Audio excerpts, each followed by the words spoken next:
Russia was actually making money moves. Ladies and gentlemen, boys and girls, we are back with another reaction video. Eastory has just uploaded, and I was gonna watch this by myself, but I decided that I wanted to react to this instead. So here we are, let's get straight into the video.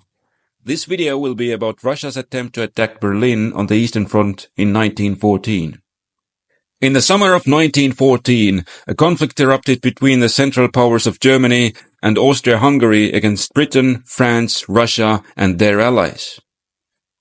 From St. Petersburg, it looks that the advantage is on its side. Russia and France have developed a... I actually know about this. It's crazy how Russia pushed all the way back in East Prussia. It actually caused a bit of a panic in Germany at the time. I actually kind of do know about this. I don't know much about the details about it, though. It's very interesting. The plan to defeat the main member of the Central Powers, Germany. Both France and Russia boarded Germany. By launching a joint offensive against vital areas of Germany, these powers had a chance to bring Germany down.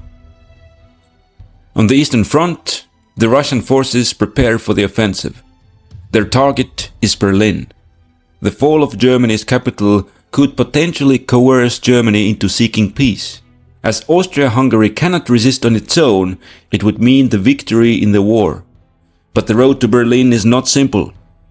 Not only does it entail moving deep into German territory, it also faces challenges from Central Powers forces in the north and south.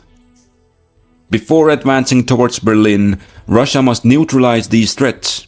Russia must deal with the danger coming from German East Prussia.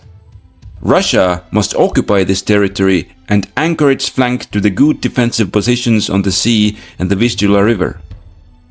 The other danger is coming from the Austro-Hungarian territory known as Galicia. Russia must occupy this region and seize the mountain passes. There, it has to establish defensive positions which would safeguard Russia from any attack from that direction. After the danger to the flanks has been eliminated... That's actually a good plan. Too bad the Russian army back then, well, we all know what happened to that. Russia must regroup its forces to the center of the front.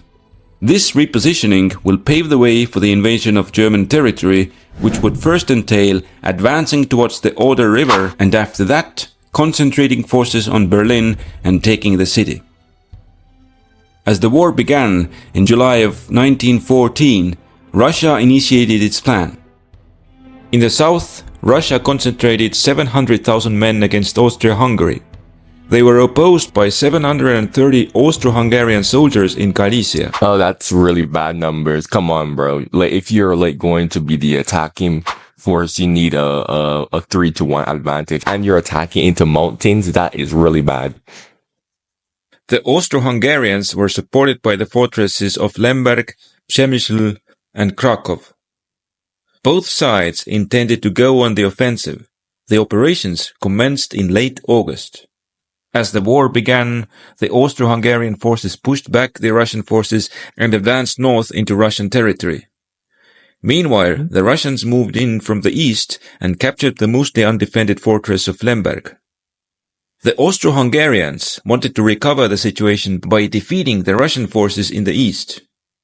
They deployed their reserve forces to the east to launch a counterattack against the Russians. This had left the Austro-Hungarian center weak and vulnerable for Russian attack. How do you just leave a freaking fortress undefended? What? My brain isn't braining. How do you leave a fortress undefended? The Russians had deployed 4 army corps to this area, which was opposed only by 1 Austro-Hungarian corps. While the Austro-Hungarians attempted to launch a counterattack towards the east, the Russians broke through the Austro-Hungarian forces in the center and outflanked their forces. This blow threw the Austro-Hungarians into disarray and they had to fall back. They retreated to a new defensive line on the Sun River. The Austro-Hungarians attempted to hold this line, but they were too disorganized to set up a proper defense. The Austro-Hungarians had to fall further back. They retreated into the Carpathian Mountains while leaving a sizable garrison in the fortress of Przemysl. On the new line, they were able to halt the Russian advance. During the operation, both sides had lost several 100,000 soldiers dead, wounded, and missing. By the Bro, freaking 1914, Russia was actually making money moves. Jeez, man. I didn't even know any of this. middle of September, the Austro-Hungarians had 400,000 men left against 540,000 Russian soldiers, giving Russia Bro, 300,000, 200 to 300,000 dead in like a couple of months is actually mad. Dude, that is literally more than the population of my country, Barbados. a clear advantage on this part of the front. Are you still using Google? And I have something to show you. During that time, a battle was being fought in East Prussia between Russian and German forces. The Russians had a strong numerical advantage of more than 2 times. They had 500,000 men against the German army of 210,000.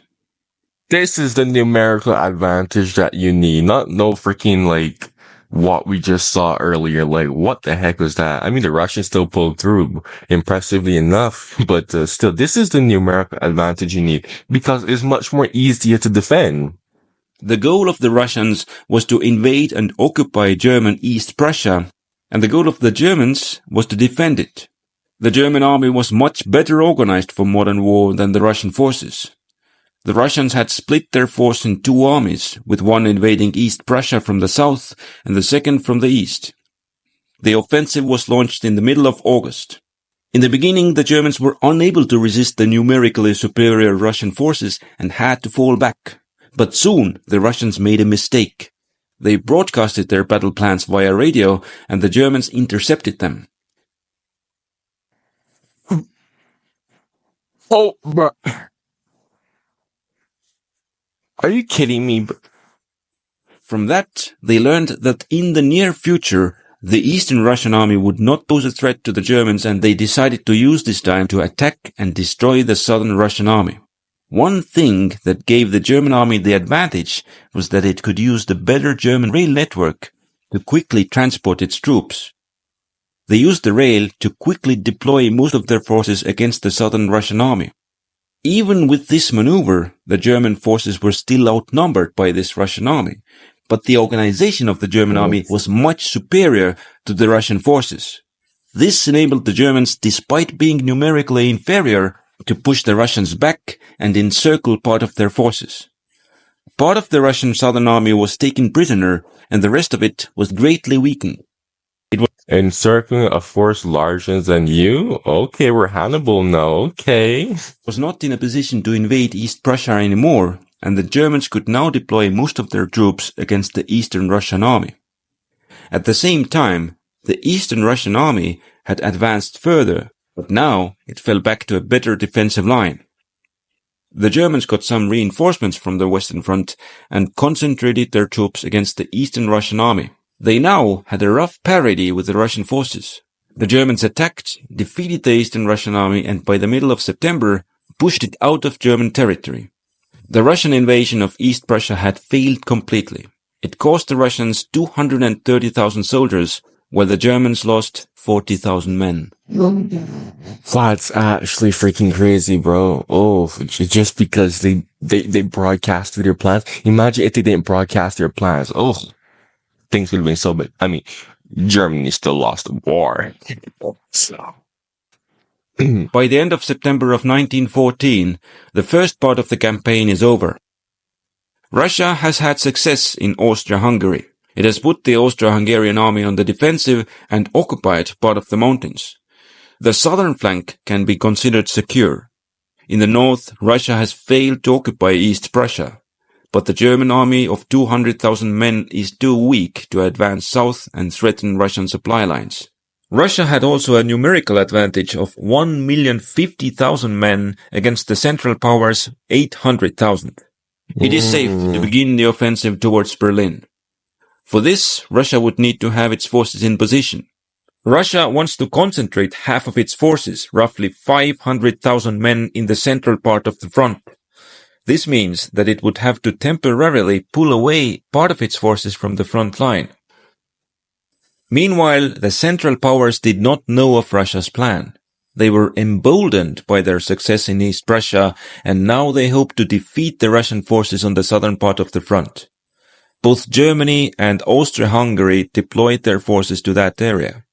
By the end of September, they had gathered a German Austro-Hungarian force of 735,000 men. Oh, wow. Meanwhile, 265,000 Russians had remained on this part of the front, while 500,000 were gathering east of the Vistula River further away from the front line.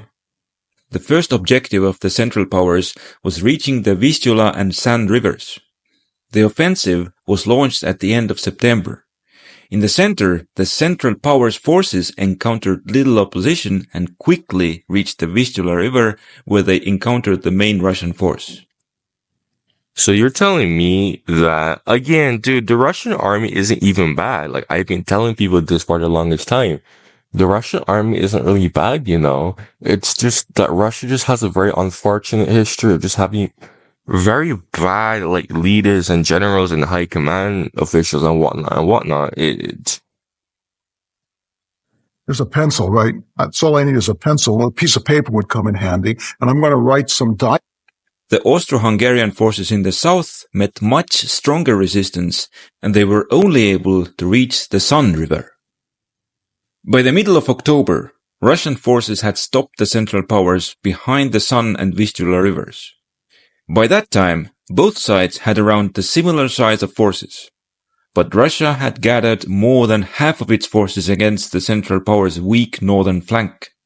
The largest concentration was around Warsaw, where Russia had more than 10 army corps against just a couple of German army corps. This force was a great danger to the weak Central Powers' northern flank. Russia now proceeded to roll up the Central Powers' flank from north to south. The Russians attacked and outflanked the German forces in the north. This forced the Germans to retreat to avoid encirclement, and they created a new defensive line further west.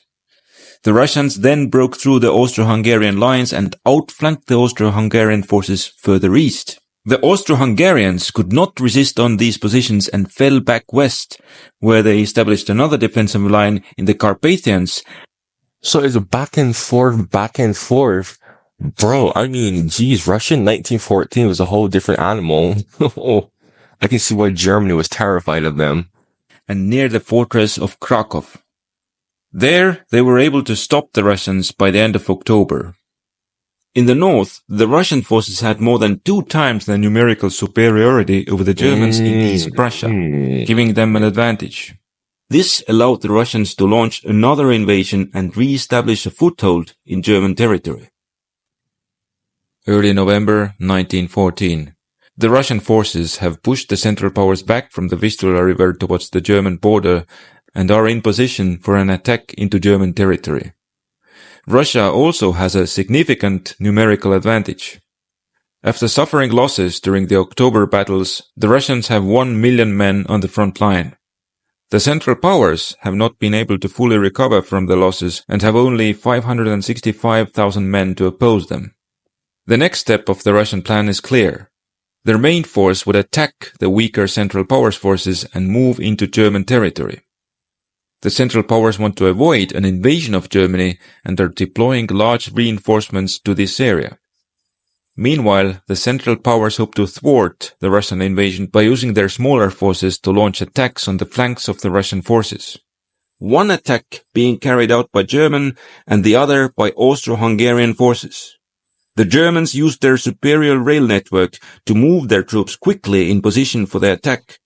They gathered more than half of their force against the flank of the Russian advance. Their plan was to encircle part of the Russian forces. The Germans attacked in the middle of November. They put part of the Russian forces in the danger of being encircled. Russia had to abandon the invasion of Germany and send large reinforcements to prevent its... Freaking 100,000 POWs? What the heck? That's literally 10% of the entire freaking, Russian strength that he just said. 100, what? Troops from being cut off. Eventually, it was able to fight the Germans into a stalemate, but the losses were heavy. The Russians lost 310,000 men, while the Germans lost 120,000. On the front against Austria-Hungary, the Russian forces went on the offensive. The Austro-Hungarians were able to hold on to their positions, and when the Russians were weakened by their losses, went on a counter-offensive, and by the middle of December were able to regain part of the previously lost territory. On this part of the front, the Russians lost another 300,000 men, while the Austro-Hungarians lost 240,000. Austria-Hungary was very interesting in World War One because they weren't trash, but like they weren't really the greatest either. Austria-Hungary is very, very interesting. These events meant the end for the Russian advance towards Berlin. The combined Russian losses for this phase of combat were 660,000 men, while the Central Powers lost more than 360,000 soldiers. The lower losses allowed the Central Powers to strengthen their forces. By the end of the battle, Russia had 720,000 men on this part of the front against the Central Powers force of 670,000 men. With these numbers, the balance of power now slightly favored the Central Powers. Russian forces had to go on the defensive and fell back to a better position in the central part of the front. Russia had to abort its plans to occupy Berlin, and it would never make another attempt during this war. This was the last major development on the Eastern Front in 1914. The termination of the Russian attack towards Berlin marked the final failure of Russia's and France's plan to win the war by invading Germany. France's attempt to carry out its part had to be aborted early in the war when the Germans outflanked the French by attacking France through Belgium. Now the front lines remained static. Both sides searched for new strategies to win the war, and these would lead to more battles on the Eastern Front in 1915. But that is a topic for another video. If it's ready, you're gonna watch it here. The making of this video has been possible due to the generosity. Dude, bro, I love Eastory. Eastory is, ooh. He honestly deserves a lot more subs, man. Look, man, I can't wait until he drops the other one. Ooh, World War One. It's very, very overlooked. But, World War One was kind of pointless. But anyways, if you like the video, make sure to subscribe, hit the thumbs up button. I make reaction videos all the time. I make historical videos all the time. So make sure you subscribe for more content if you like that content, guys. Anyways, that's all I have to say. Thank you for watching.